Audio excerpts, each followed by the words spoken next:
네, 안녕하세요. 도기환의 경매왕의 도기환입니다. 자, 오늘은 어떤 강의를 해드릴 거냐면은, 여기 이제 제목에서 보시다시피, 똑같이 10년을 경매했는데, 누구는 부자 되고, 누구는 그대로냐.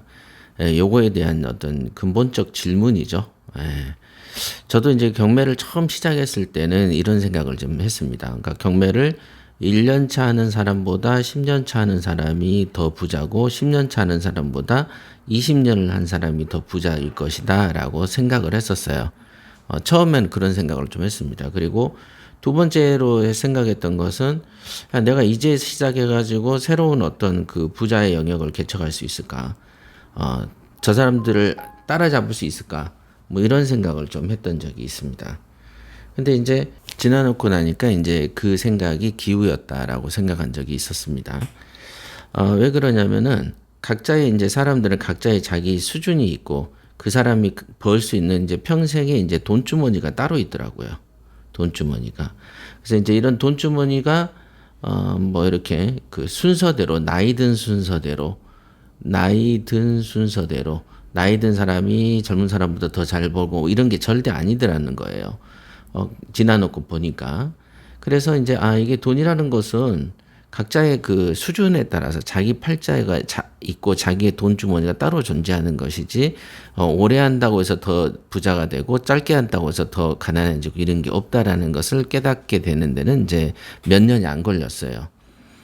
잠깐 하다 보니까 이런 이유로 어떤 사람은 꾸준히 그 돈이 성장하는 사람이 있고 어떤 사람은 이런 이유 때문에 이렇게 우리도 보면 경제가 주식도 보면 이렇게 왔다 갔다 하잖아요.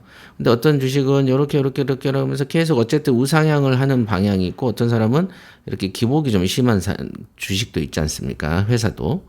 이제 그런 경우가 있는 것처럼 사람도 똑같이 경매를 했을 때 어떤 사람은 계속 가는 사람이 있고 어떤 사람들은 이렇게 내리막 타는 경우도 있고 그렇단 말이죠. 그러니까 이제 이런 부분을 어떻게 해석을 해야 되는지에 대해서 많이 이제 궁금해들 하셔서 그거에 대한 이제 결론이랄까 설명을 좀 해드리자면은 일단 그 지속적으로 부자가 안 되는 사람들의 특징이 뭐냐면은 주로 낙찰이 목표인 사람들이 있더라는 거죠. 경매는 어차피 투자기 때문에 투자는 이제 돈을 버는 게 목표인데 돈 버는 게 목적이 아니고 낙찰이 목적인 사람들이 은근히 많다라는 거죠. 돈이 되는 물건을 고르려고 애를 쓰고 그러기 위해서 실력을 쌓고 그러기 위해서 조신하게 도전을 해야 되잖아요. 근데 여기는 그냥 물방개처럼 자꾸 그 계속 투자를 하면서 찔끔 벌어도 해보려는 사람들이 존재한다는 거죠. 그러나 찔끔 버는 것을 하다 보면 사람들이 흥미가 이제 어떻습니까? 흥미가 이제 좀 떨어집니다. 그러니까 흥미가 떨어지다 보면은 낙찰이 목적인 사람들이 대체적으로 롱런을 못 한다는 거죠. 오랫동안 하지 못합니다. 왜? 재미가 없으니까 잡아도. 그러나 수익이 목적인 사람들은 한 번 벌면은 이 정도씩 벌고 한다라는 걸 본인이 체감을 하기 때문에 이거를 놓을 수가 없는 거예요. 간단하게 말해서 마약 같은 경우도 한 번 마약을 맞으면 못 끊는다 안 그럽니까? 중독. 여러분들이 담배 못 끊는 것처럼. 그죠? 담배를 못 끊으니까 이제 담배에서 전자담배로 가고 군데군데에서 끊임없이 피어대는 것처럼 이것도 한번 중독이 되면 끊을 수가 없는 겁니다.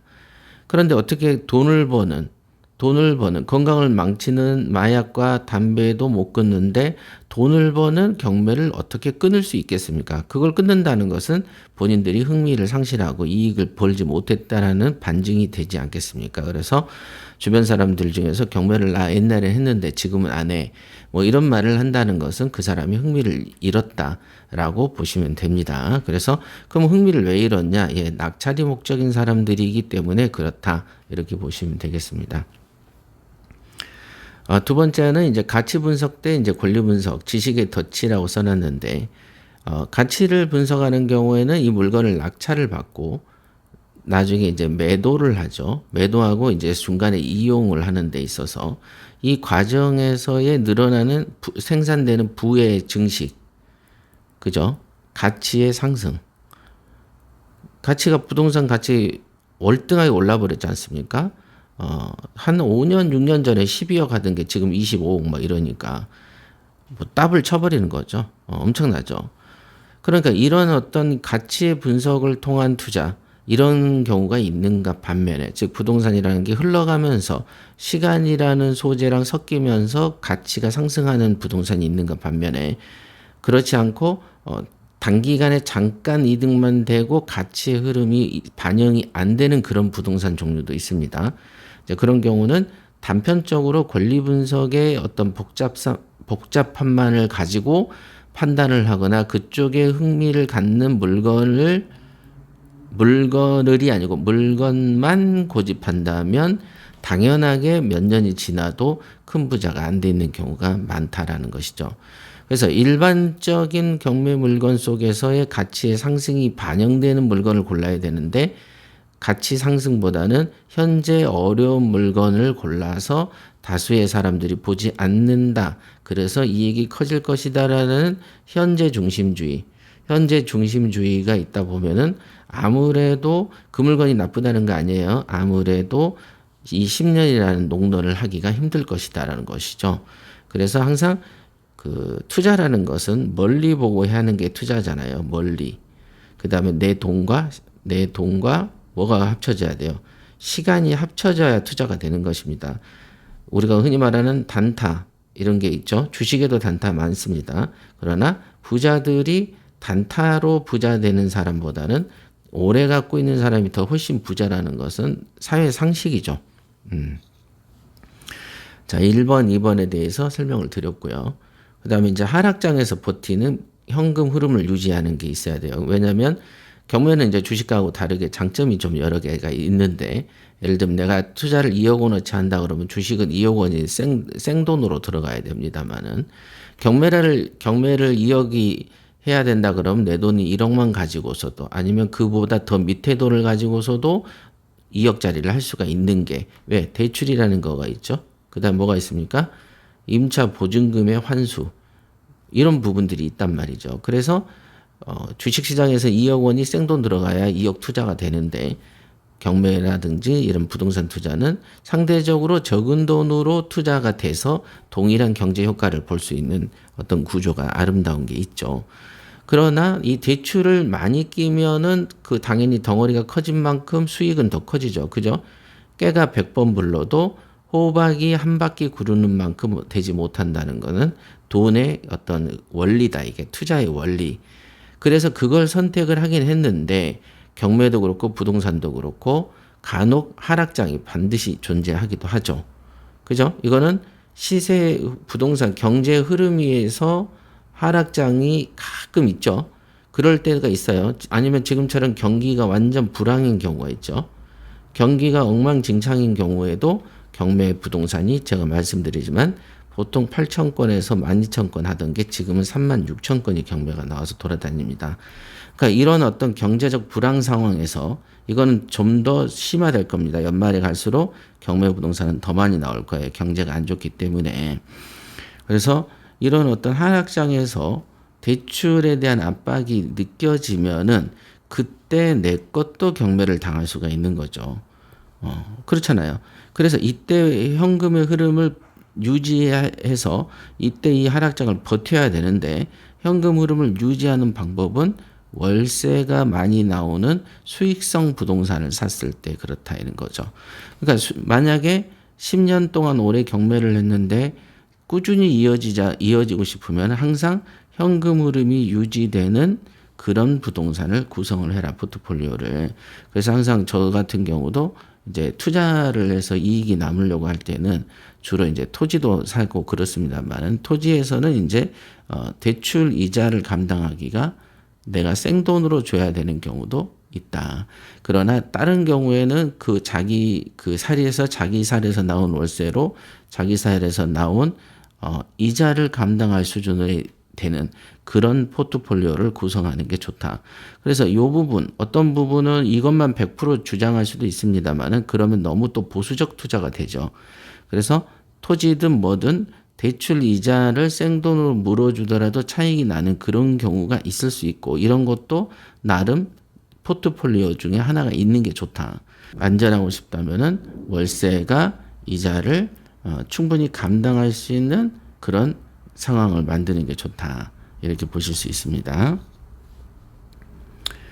자, 그 다음에 확장성의 차이. 그래서 개인과 시스템의 차이다. 이렇게 했어요. 그래서 확장성은 개인이 투자할 수 있는 경우보다는 이 시스템은 역시 법인을 가지고 세금을 절감할 수 있는 이런 시스템이 있어야 되는 거죠. 그래서 투자를 할 때 처음에 시작할 때는 이제 개인 자기 명의로 시작합니다만은 나중에는 법인이든 뭐든 어떤 시스템을 갖추는 게 좋은 일이다. 이렇게 보시면 되겠습니다. 그래서 이 시스템이 있냐 없냐의 차이를 또 이 10년을 버티냐 안 버티냐, 부자로 가냐 안 가냐에 관한 문제를 해결책이 된다. 이렇게 말씀드릴 수 있어요.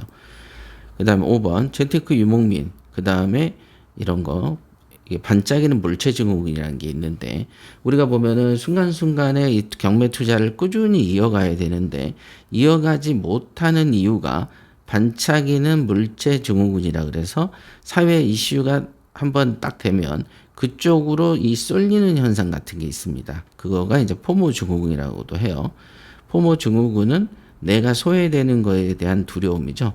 통상 SNS에서 어떤 유행이 타면은 그 유행을 나도 따라가야 돼야 된다고 생각하고 그걸 따르지 않았을 때 느끼는 공포, 이런 게 있습니다. 그래서 요즘처럼 주식 그거 누가 얼마 벌었네 해봐야 다 잔돈푼이거든요.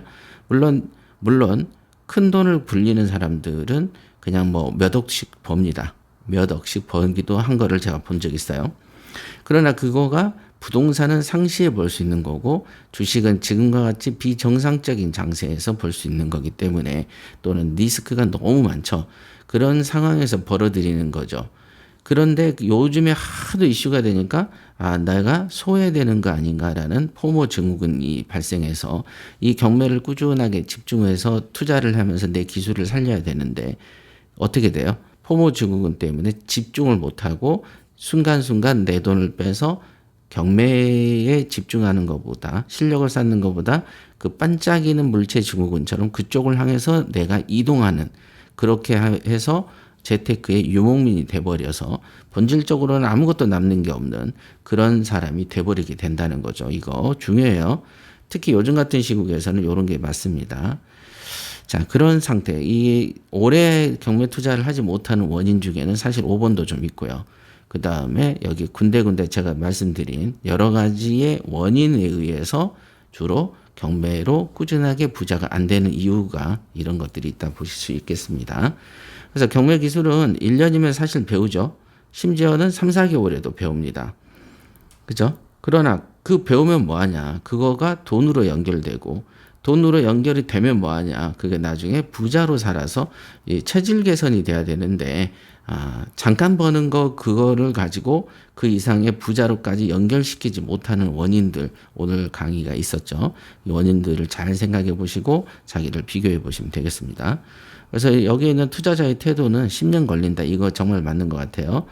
그래서 기술은 짧게 배울 수 있는데 그거의 기술에 적합한 나의 태도를 변화시키는 데는 10년도 더 걸린다. 요거를 알아주시면 되겠습니다. 여기까지 하겠습니다.